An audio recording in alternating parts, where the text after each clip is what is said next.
আওয়ামী লীগ নেতাকর্মীদের উদ্দেশ্যে আইন উপদেষ্টা অধ্যাপক আসিফ নজরুল বলেছেন, আপনারা শেখ হাসিনার কাছে জবাবদিহি চান, তিনি কেন কিছু না বলে পালিয়ে গেলেন। মঙ্গলবার সাংবাদিকদের তিনি কথা বলেন।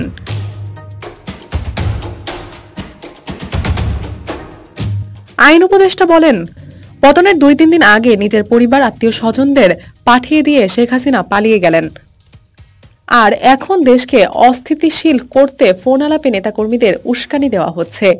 আসিফ নজরুল বলেন, কারো পছন্দে নয়, হাইকোর্ট ও আপিল বিভাগের নির্বাচক নিয়োগ হবে আইনের আলোকে। এছাড়া সাইবার সিকিউরিটি আইন বাতিল করা হবে। 1 জুলাই থেকে 5 আগস্ট পর্যন্ত দায়ের হওয়া সব ফৌজদারি মামলা বাতিল করা হবে।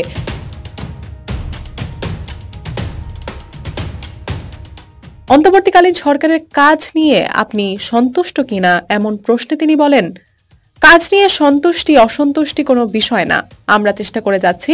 আমাদের কারো হয়তো যোগ্যতার ঘাটতি থাকতে পারে, তবে আন্তরিকতার ঘাটতি নেই। ভুল করতে পারি, যোগ্যতা কম থাকতে পারে, কিন্তু কোনো অন্যায় করিনি। দিনে 12 ঘন্টা কাজ করে যাচ্ছি। তিনি বলেন, হাইকোর্ট বিভাগ ও আপিল বিভাগের বিচারক নিয়োগে নতুন আইন হচ্ছে।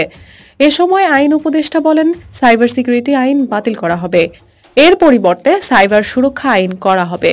আন্তর্জাতিক অপরাধ ট্রাইব্যুনাল আইনের কিছু সংশোধনী আনা হচ্ছে, আগামীকাল উপদেষ্টা পরিষদে তোলা হবে। অতি প্রয়োজনীয় কিছু সংশোধন করে নির্বাচন দেব। সরকারি তিতুমির কলেজের শিক্ষার্থীদের চলমান আন্দোলনকে উদ্দেশ্য করে আসিফ নজরুল বলেন, ওভারনাইট কোনো কলেজকে বিশ্ববিদ্যালয় করা সম্ভব নয়, এটি অযৌক্তিক। সরকারকে আন্দোলনকারীরা কিছুটা পেয়ে বসেছে, তবে সরকার যখন কঠোর হবে তখন কঠোর হওয়ার মতোই হবে। মানুষকে জিম্মি করে আন্দোলন না করার পরামর্শ দিয়ে তিনি বলেন, ট্রেনে আক্রমণ করে নারী ও শিশুকে আহত করা অমানবিক। দৌলতী আকন্দ স্মরণ, বিডি আর্কাইভ।